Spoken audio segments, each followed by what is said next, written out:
Welcome back, everyone. Today, we're jumping into a seriously intense, mind-bending section of history from Ezekiel chapters 8 through 11. We're talking profound ancient symbolism, massive, unexpected twists, and a totally wild, out-of-body narrative. But before we get completely swept up in the action, let's officially set the stage. Hello, everyone. This is TN Inside. Let's begin by reading today's scripture passage from the book of Ezekiel, chapters 8 to 11. All right, with that foundation locked in, we are plunging straight into what I can only describe as a hyper-real, out-of-body experience. The way this story kicks off, it is abrupt, it is visceral, and it demands your absolute attention right from the jump. Okay, let's dive into this, because this opening scene is just astonishing. So picture this. It's the 6th year, the 5th day of the 6th month. Ezekiel is just sitting around with the elders of Judah. Then, out of nowhere, the hand of the Lord comes upon him. And we're not talking about a mild daydream here. The text literally says he is lifted up by the hair of his head. Yeah, God physically grabs him by the hair and transports him completely out of Babylon, dropping him straight into Jerusalem. It's this urgent, forced investigative tour. God is basically dragging him on a guided walk through the sacred temple to expose the deep, hidden corruption going on inside. And let me tell you, what Ezekiel sees is absolutely shocking. So God walks Ezekiel through these 4 escalating stages of temple idolatry. It's kind of like opening doors to increasingly darker rooms. First up, right at the north gate, there's this idol of jealousy. It's something so unbelievably offensive that it actually drives God's presence away from the sanctuary.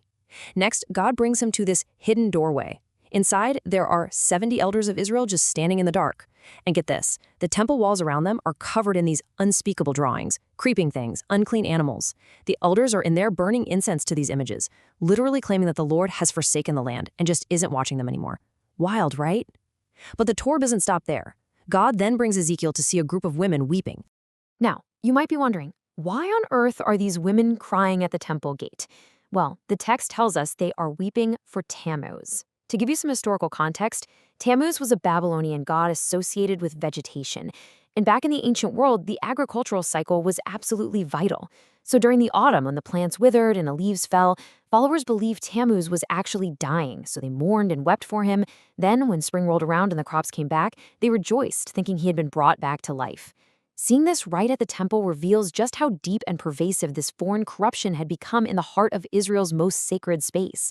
They were literally relying on foreign gods for their survival. And finally, we hit the inner court for the 4th and honestly the most shocking scene.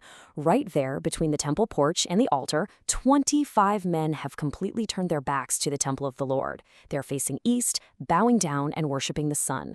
But here's the crazy part. They are holding branches to their noses. This is a super fascinating historical detail. It was an ancient Persian religious ritual. See, the belief back then was that human breath was unclean, so they held these branches to their faces to avoid polluting the holy sun's rays while they prayed. It's just a stunning illustration of how, throughout history, humanity constantly invents its own complex, bizarre religious practices, even when it completely goes against the traditions they were supposed to be upholding in the first place. The sheer weight of all this widespread idolatry brings us to a very heavy, solemn moment in chapter 9. Now, what's really interesting about this slide is the stark contrast God presents to Ezekiel. The protectors of the temple have been summoned, but because the temple is completely defiled, those protectors have now become the executors of judgment. We see 6 men resembling angels stepping forward with deadly weapons, but standing right there in the middle of them is one single man, dressed in pure linen, and instead of a weapon, he's carrying a writing kit at his side. So we're looking at 6 agents of absolute destruction and 1 single agent of preservation.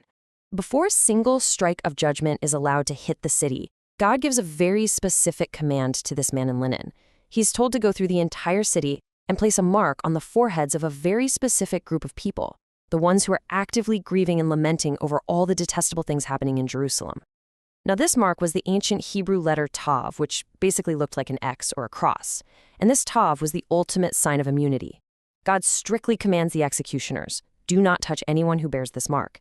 It's a really powerful reminder here that even in the middle of massive systemic corruption, God always identifies and protects a faithful remnant. But as for the institution itself, the outcome is just devastating.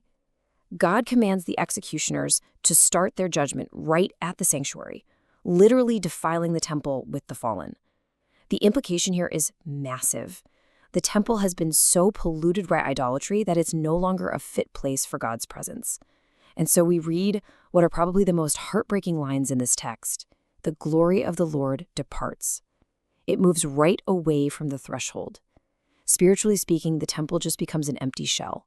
It's merely a building, completely stripped of its divine purpose. Their idolatry led them directly away from protection and straight into emptiness. As this divine glory starts to leave, Ezekiel gives us this completely mind-bending description of the heavenly beings carrying it away, the cherubim. And this brilliantly illustrates the sheer, surreal majesty of the spiritual realm. I mean, these are not those soft, chubby little winged babies you see in paintings. No, these are fierce, highly complex spiritual agents specifically created to guard God's holiness. Ezekiel says each one has 4 distinct faces: a cherub, a human, a lion, and an eagle.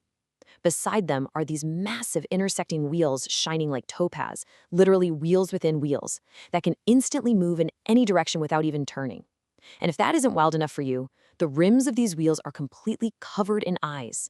It's this dizzying, awe-inspiring picture of God's all-seeing, omnipresent nature on the move in judgment. Now, acting right alongside these magnificent, terrifying cherubim is that man in linen we saw earlier. God commands him to step right in among those spinning wheels and grab handfuls of burning coals from between the cherubim. He is then told to scatter these burning coals all over the city of Jerusalem. Guys, this is it. This is the ultimate, undeniable visual confirmation of God's impending judgment. It's no longer just a warning. The actual fire of divine consequence is literally being cast down onto the city. Let's move to and see how this builds in chapter 11. God takes Ezekiel over to the east gate, and right there, Ezekiel finds 25 leaders of the people, and they're busy devising wicked plans. They are spreading this deeply arrogant proverb around to the citizens. The pot is the city, and we are the meat. Now, what does that actually mean? Well, they're essentially bragging that the strong walls of Jerusalem are like this tough iron cooking pot, and they are the choice prime meat perfectly safe inside it. They legitimately believed that these physical walls were going to shield them from the roaring fires of the approaching Babylonian army. This moment perfectly captures the extreme danger of their false security. These leaders were pushing lies that completely contradicted every warning God had been sending through his prophets. They really thought they were untouchable. But God tells Ezekiel to prophesy directly against them. He declares that because they ignored his laws and instead followed the corrupt practices of the surrounding nations, their precious pot wasn't going to save them at all. And to prove just how immediate and real this divine message is, right there in the vision, while Ezekiel is still speaking, one of these wicked leaders, a guy named Pelatiah, literally drops dead. Boom. It's an immediate, shocking puncture to their entire illusion of safety. But listen, this doesn't just end on a note of doom and gloom. After witnessing all this intense destruction and the impending exile, God gives Ezekiel an incredibly profound message of hope to take back to the exiles in Babylon. He tells them the exile is not the end of the story. God promises that he will gather Israel again. He's going to bring them back from the nations and completely cleanse the land of all those vile images we saw earlier. But even more importantly, he promises this radical internal revolution. He says he will give them an undivided heart and put a brand new spirit within them. He's going to replace their stone-cold, stubborn hearts with hearts of flesh that actually want to follow his ways. It is the ultimate, beautiful promise of spiritual renewal. So the crucial point is this. Ezekiel's visionary journey shows us a group of people who put all their trust in literal walls, in political alliances, in foreign agricultural gods, and in the sheer arrogance of their own leaders. And guess what? It all crumbled. They thought their iron pot would save them, but their foundations were entirely false. As we look back at this ancient historical account, it really forces us to hold up a mirror. In our modern world, surrounded by our own versions of iron walls and false securities, where do you place your trust today? Are you relying on the empty structures of our time, or are you seeking that undivided heart? Thank you so much for joining me for this explainer, and I absolutely cannot wait to see you for the next one.